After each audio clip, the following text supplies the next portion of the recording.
자, 여러분 오늘 하루도 평안하셨는지요? 자, 오늘은 조엘 비키의 칼빈주의고요. 우리가 지난주에 시작했던 이제 칼빈주의 그 청교도의 그 결혼관에 대해서 청교도와 결혼이라는 주제로 말씀을 이제 전했죠. 그리고 제가 지난주에 이제 세 가지 내용을 가지고 말씀을 전했습니다. 첫 번째는 결혼의 목적, 청교도들이 갖고 있던 결혼의 목적, 그리고 두 번째는 결혼의 절차, 6가지 절차, 그리고 이제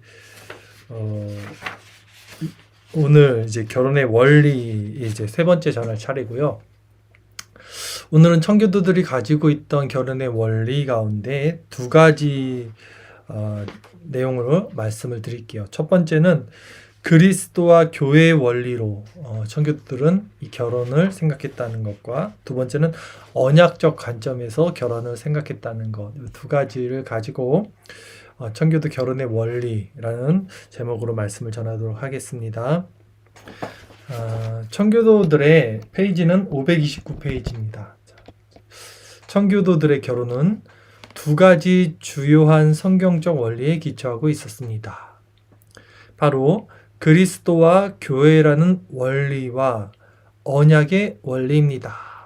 청교도들은 두 가지 성경적 원리의 이 결혼관을 기초하고 있었습니다. 첫 번째는 그리스도와 교회와의 그 관계 가운데 있는 원리. 두 번째는 하나님 백성으로서의 언약의 원리라는 것입니다. 이것들이 아마도 청교도 결혼이 질서정연하고 안정적이며 행복한 가장 주요한 이유일 것입니다. 오늘날 결혼도 많이 하지 않고 또 이혼율도 많은 시대입니다. 올바른 결혼관이 무엇인지 성경적 결혼관을 청교도 사상을 통해서 오늘 함께 나누도록 할게요. 자, 먼저 첫 번째 그리스도와 교회의 원리로서 우리 결혼의 원리를 살펴보겠습니다. 가우지의 저서 가정생활의 의무에 관하여는 남편과 아내, 부모와 자녀, 주인과 종의 의무를 묘사하는 에베소서 5장 21절에서 6장 9절의 말씀에 근거해 있습니다. 그런데 이 모든 의무들을 상세하게 설명하기 전에 가우지는 장장 133페이지에 걸쳐서 이 성경의 본문을 한 구절씩 설명합니다. 여기서 가우지는 결혼의 주요 원리를 제시하는 데에 남편이 그 아내를 그리스도께서 교회를 사랑하듯이 사랑해야 하며 동시에 아내는 교회가 그리스도에게 하듯이 그녀의 남편을 경외하며 복종해야 한다는 것입니다. 이것이 그리스도와 교회의 원리예요. 아내에 대한 남편의 머리됨은 교회를 향한 그리스도의 머리됨과 병행을 이룹니다. 그리스도께서 그의 교회를 사랑하시듯이 남편 역시 그의 아내를 절대적으로, 목적적으로, 실제적으로, 그리고 희생적으로 사랑해야 합니다. 자, 부부관계 가운데 남편은 아내를 그리스도가 그 교회의 머리됨 같이, 그러니까 아내를 교회로 여기고 그를 정말 보살펴주고 사랑하고 이렇게 해야 된다는 것입니다. 그는 반드시 그리스도께서 그의 백성에게 하시는 것처럼 자신의 아내를 마음에 품고 아낌으로써 그녀를 향하여 참되고 자유로우며 순전하고 뛰어나며 계속적인 사랑을 나타내야 합니다. 사실 이 결혼관에서 남편이 아내를 향해서 그리스도가 교회를 사랑하듯 이 마음을 품고 있으면 절대 부부간에 불화가 일어나지 않을 것입니다. 물론 교회를 향한 그리스도의 사랑이 너무나 완전하시기 때문에 우리는 죄인이죠. 이 죄인으로서 남편이 아내를 이렇게 사랑한다는 것은 한계가 있겠죠. 아내를 향한 남편의 사랑은 이 그리스도의 완전한 사랑에 이를 수는 없습니다. 그러나 그의 신부를 향한 그리스도의 사랑이 언제나 남편의 모범과 목표가 되어야 합니다. 그러나 이 원리 가운데 우리 남편들은 아내를 그리스도가 교회를 사랑하듯 계속해서 사랑해야 된다라는 것입니다. 그러한 사랑은 남편에게 속한 권위를 설탕처럼 달콤하고도 부드럽게 만들어 그의 사랑하는 아내로 하여금 자신의 남편에게 쉽게 복종하게 만들 것입니다. 그러니까 남편이 먼저 사랑을 하면 아내가 그 마음이 정말 설탕처럼 부드럽고 달콤하게 변해서 남편에게 쉽게 복종을 하게 된다는 것입니다. 그러니까 이게 사랑의 원리입니다. 사랑은 여긴다니 우리가 하나님을 사랑한 것이 아니요 하나님 먼저 우리를 사랑하셔서 그 아들을 보내심으로 우리가 그 사랑을 알아서 이제 그 사랑을 우리가 할 수 있게 되는 것처럼 받는 것이 주는 것보다 복된 거예요. 그리고 받고자 하는 자는 너희가 받고자 하는 대로 남에게 대접하라. 그러니까 이런 모든 원리가 바로 먼저 사랑받기 위해서는 사랑을 줘라라는 것으로도 연결할 수 있겠죠. 오늘날 청교도에 대해 비난하는 것과는 달리 오늘날 청교도에 대해서 사람들이 어떻게 비난합니까? 청교도 남편들은 결코 맹목적인 남성 우월주의자들이나 독재자들이 아니다라는 것이에요. 청교도 하면 굉장히 율법을 강조하죠. 그리고 권위, 그리고 질서를 강조합니다. 그러다 보니까 잘못 사람들이 오해하는 것이 청교도인의 남편들은 권위적이고 아내를 되게 맹목적인 복종을 원하고 남성 우월주의적이고 율법적이고 이런 체계, 어떤 질서, 이런 것들을 하는 독재자라고 생각하는 경향이 있다라는데 그것이 아니라는 것이죠. 그들은 교회의 머리 대신 그리스도를 본받아 남자의 권위가 특권이 아니라 책임임을 이해했습니다. 머리됨이란 사랑에 기초한 지도력인 것입니다. 라는 거예요. 이 남편의 머리됨이 특권이 아니라 책임이라는 것입니다. 그리스도가 교회의 머리됨으로 교회에게 자신의 권위를 내세우기보다는 나는 섬기러 왔다. 섬김받는 자. 우리는 섬김받는 자가 됐고 스스로 종이 되어서 우리를 섬기러 오셨던 그분이 교회 머리였다는 거죠. 마찬가지로 우리가 이 아내에 대해서 권위를 세운다는 것은 우리의 권위가 즉 우리의 책임이 먼저 되어야 된다는 것입니다. 아이삭 암브로스는 교회가 그리스도에게 겸손히 무조건 복종하는 것과 같이 아내는 남편이 하나님과 그 계명을 따르지 않는 것만 제외하고는 남편을 존경하며 모든 국면에 있어서 양보의 복종을 행해야 한다고 하였습니다. 라는 거예요. 아내도 마찬가지로 남편이 정말 하나님을 반하고 하나님을 따르지 않는 것을 제외하고는 남편이 하는 모든 국면에 있어서 양보와 복종을 행해야 한다라고 말한 거예요. 암브로스가 교부죠.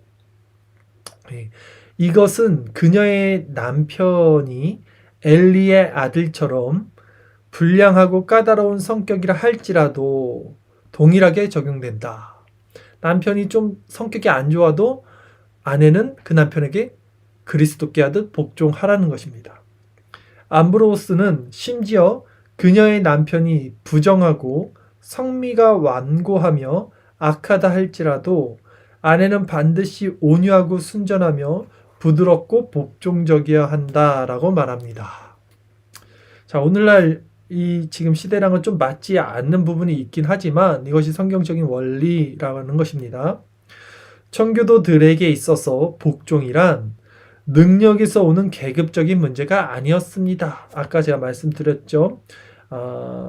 그러니까 권리보다 먼저 책임이 앞선다는 거예요. 복종이란 능력에서 오는 계급적인 문제가 아니다라는 것입니다. 하나님께서는 남편이 아내보다 더 뛰어나서가 아니라 단순히 자신의 그 권위를 남편에게 위임하셨기 때문에 그에게 지도권의 역할과 의무를 부여하신 것입니다. 남자가 여자보다 뛰어난 것이 아니라 그것이 하나님의 창조 질서이기 때문에 우리가 그것을 지켜야 된다라는 것입니다. 그래서 로빈스는 머리됨을 이렇게 설명합니다. 하나님께서는 남자와 여자를 영적으로 동일하게 창조하셨다. 둘 다 죄에 빠져 타락했을 때에도 남자보다 여자가 더 많이 타락한 것이 아니다. 둘 다 똑같이 타락한 것이다. 그럼에도 불구하고 결혼에 있어서는 누군가 뜻을 정하여 길을 인도해야 하기 때문에 둘 가운데 한 사람이 궁극적인 권위를 지니는 차이가 있는 것이다. 자, 둘 다 죄인이고 둘 다 타락했지만 결혼에 있어서 결국 누군가 뜻을 정하고 길을 인도해야 할 때 남자가 그 권위를 지니는 차이가 있다라고 해석한 것입니다. 청교도들은 반드시 아내가 자발적으로 복종해야 한다고 믿었습니다. 만일 남편이 복종을 강요해야 한다면 이미 부부관계는 실패한 것과 다름없습니다. 그러니까 남자들이 자, 성경에 이렇게 써 있잖아. 교회가 그리스도께 하듯 아내는 남편에게 순종하라 써 있잖아. 에베소서에. 그러니까 순종해. 이렇게 명령을 하면 이미 부부관계는 실패한 거라는 거예요. 그렇게 말하지 않아도 아내가 자원하고 자발적인 마음으로 남편에게 교회가 그리스도께 대하듯 남편의 말에 순종하고 남편의 권위에 따라야 한다라고 청교도들은 말한 것입니다. 복종이란 그리스도를 향한 순종의 일부분으로서 자발적으로 표현되어야 합니다. 그러니까 복종은 강요와 강압이 아닌 그리스도를 향한 순종의 일부분, 순종의 원리로 자언하는 마음으로 자발적으로 표현되어야 한다는 것이 바로 복종이죠. 따라서 남편을 자신의 머리로 인정하는 것이 바로 아내의 영광이자 자유가 된다는 것입니다. 청교도들은 남편과 아내 모두가 자신의 의무에 충실해야 한다고 말합니다. 만일 남편이 자신의 아내를 조금 사랑한다면 아내로부터 많은 복종과 존경을 기대해서는 안 될 것입니다. 마찬가지로 만일 아내가 남편을 존경하지 않고 그에게 복종하지 않는다면 그녀 역시 남편에게서 많은 사랑을 기대해서는 안 될 것입니다. 자, 이것이 바로 청교도 결혼관에서 교회와 그리스도의 관계, 그리스도와 교회의 원리로 이 성경 이 결혼의 원리를 풀었던 청교도들의 사상이었습니다. 두 번째, 청교도들의 결혼관을 논할 때에 결혼의 원리, 두 번째는 언약의 원리가 있습니다. 청교도들은 어떻게 이 언약, 하나님 백성인 이 언약적 관점에서 결혼관을 해석했는지 또 읽어드리겠습니다. 청교도들은 사랑과 복종의 원리에 입각하여 결혼의 원리를 언약의 원리와 비교했습니다. 에드먼드 몰건은 청교도들의 견해를 이렇게 요약합니다. 인류의 첫 번째 혼인이 둘 사이에 자유롭고도 자원하는 합의에 기초한 것이었기에 모든 합당한 혼인에는 동일하게 자유롭고도 자원적인 합의가 필요하다라는 거예요. 아담과 하와가 물론 아담이 잠들매 하나님이 그 갈비뼈를 취하여 하와를 만들어줬지만 하와를 만들었으니까 얘랑 결혼해라 하나님 이렇게 말씀하신 게 아니었어요. 아담이 잠에서 깨어 하와를 보고 아담이 스스로 자원하는 마음으로 이는 내 뼈 중에 뼈요 살 중에 살이다 하면서 그를 사랑하게 된 거죠. 아담이 고백한 거잖아요. 이렇듯 결혼의 원리는 자유롭고도 자원하는 합의에 기초한 것이었다는 것입니다.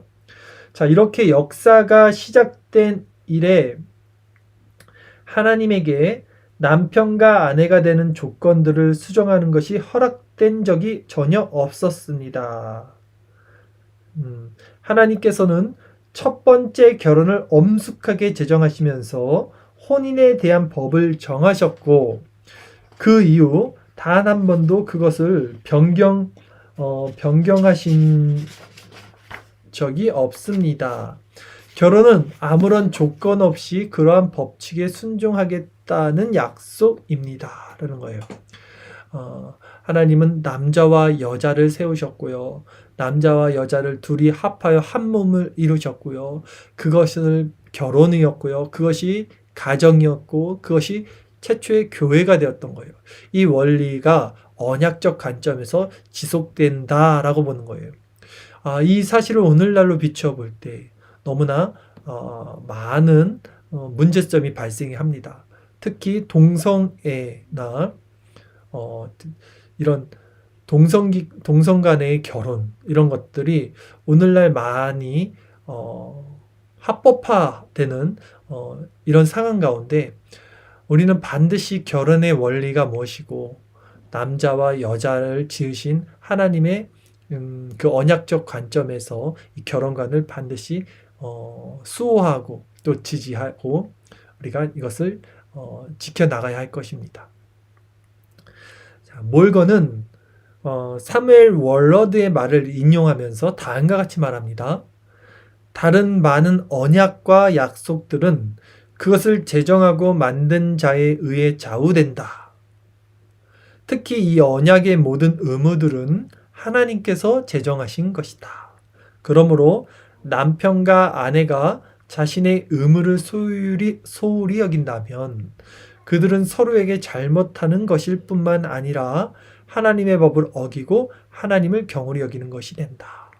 자, 결혼을 언약적 관점에서 본다면 이 모든 이 언약 그리고 이 모든 법을 제정하신 것이 하나님이기 때문에 우리가 결혼을 내가 좋아서 했다가 또 내 마음에 안 들면 성격 차이로 이혼한다 이런 것들은 결코 있을 수가 없는 거예요. 이것은 내가 하는 것이 아니라 하나님의 언약적 관점에서 우리가 그 하나님의 주권을 믿고 그 하나님의 섭리 안에서 이루어진 일이기 때문에 한번 우리가 둘이 연합하여 한 몸이 되는 그 결혼에 그 하나님의 말씀을 기억하고 이 결혼의 의무를 소홀히 여기서는 안 된다라는 것입니다. 이것이 바로 두 번째 청교도들이 가지고 있던 언약적 원리라는 거예요. 이렇게 해서 오늘은 짧게 청교도들 결혼의 원리 가운데 그리스도와 교회의 원리 그리고 두 번째는 언약의 원리 이렇게 두 개를 살펴봤고요. 다음 주에 우리가 좀 더 내용을 살펴볼 건데 이제 청교도의 결혼에 한 번 더 다음 주까지 한번 진행을 할 거고요. 그 다음에 이제 청교도의 가족으로 넘어갈 겁니다. 자, 다음 주는 결혼의 행실과 의무들이라는 주제로 이제 부부 간에 어떤 의무들을 지켜야 하는지 이런 내용들이 있어요. 그런 내용들을 쭉 살펴보도록 할 거고요. 남편의 의무 특히 그 다음에 또 아내의 의무 이렇게 나눠서 한번 살펴보도록 하겠습니다. 오늘 제가 마지막으로 이 청교도 결혼에 대해서 몇 줄만 더 읽어드리고 오늘은 이렇게 좀 일찍 마무리하도록 하겠습니다. 청교도의 결혼관에 대하여 우리는 칼빈주의자들이 인간의 전 생애를 어떻게 성경의 통치 아래 두려고 노력했는지를 알게 됩니다. 이게 무슨 말이냐면 청교도들이 결혼관을 어떻게 생각했습니까? 하나님의 그리스도와 교회 관계로 보고 또 언약 하나님의 약속인 언약의 관계로 봤죠. 이렇듯 청교도들은 이 결혼관 역시 하나님의 성경의 통치 아래 두려고 노력했다는 것입니다. 오늘날 결혼은 그렇지 않죠. 많은 사람들의 결혼이 하나님 중심, 말씀 중심, 그분의 주권 안에 이루어지지 않기 때문에 이렇게 자의적으로 좋았다가 싫었다가 결혼했다 이혼했다 하는 일이 있게 되는 것이죠. 네. 성경은 결혼의 목적과 절차와 원리와 행실에 대한 지침이었습니다. 오늘 쭉 살펴봤고요. 다음 주에 이제 행실에 대한 것을 살펴볼 거죠. 물론 청교도들 가운데 이상적인 결혼관에 미치지 못한 이들도 있었음은 사실입니다. 그렇죠? 인간이 완전하지 않죠.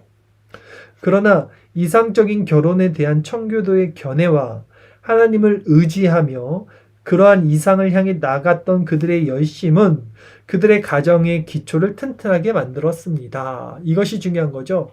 우리가 완전할 수 없지만 항상 바른 신앙을 위해서 우리는 전진해 나가야 된다는 것입니다. 그들은 가정에서 하나님을 경외하고 두려워하는 자는 일반적으로 행복한 결혼 생활의 복을 받는다고 믿었습니다. 토마스 아담스의 표현처럼 이 땅에서 결혼만큼 안락한 삶의 원천은 없다라고 말했대요. 그러니까 하나님의 주권과 그분의 다스림 통치 안에서 남녀간이 합하여 그 결혼을 이루었을 때 그 상태가 이 땅에서 가장 안락한 그 상태다라고 말한 것입니다. 가테커는 결혼에 대해서 이렇게 말했습니다. 모든 사회의 주된 뿌리이자 근원인 남편과 아내라는 가정보다 더 친밀하고도 완전하며 필수적이며 사랑이 넘치고 기쁘며 더 안락하고 일정하며 더 영속적인 사회는 없다라고 말했습니다. 끝으로 청교도들은 그 어떤 것보다 영혼의 시야를 고정한 채 다음과 같은 가테커의 열망을 공유합니다. 은혜 안에 있는 동반자로서, 그러니까 이 부부관계를 말하는 거예요. 은혜 안에 있는 동반자로서 잠시 이 땅에서 함께한 삶을 마치면 그들은 이제 영광 안에서 공동 상속자로서 하나님의 나라에서 영원히 함께 통치하게 될 것이다. 아멘. 자, 이렇듯 오늘은 결혼의 원리에 대해서 두 가지 내용을 살펴봤습니다. 우리는 결혼을 교회와 그리스도의 관계로 이해를 하셔야 되고 또 하나님의 말씀인 언약의 관계로 또 바라볼 줄 알아야겠습니다. 자, 오늘 이렇게 간단하게 마쳤습니다. 우리 잠깐 기도하시고 그리고 이제 또 줌으로 모임을 가질 텐데요. 이 시간 우리 한번 기도할 때는 이미 결혼하신 분들은 더 정말 아내와 또 아내는 남편을 그리스도와 교회 관계에서 복종하고 순종하고 서로 그렇게 사랑하기 위해서 기도해 주시고요. 아직 결혼을 하기 전이나 아직 혼자가 되신 분들이 있다면 그분들은 그 그리스도 대신 신랑 대신 그리스도를 생각하시고 또한 아직 미혼인 분들은 하나님께서 은혜를 베풀어서 이런 좋은 부부관계를 허락해 주시기를 또한 소망하며 이 시간 우리 함께 기도하며 나가도록 하겠습니다.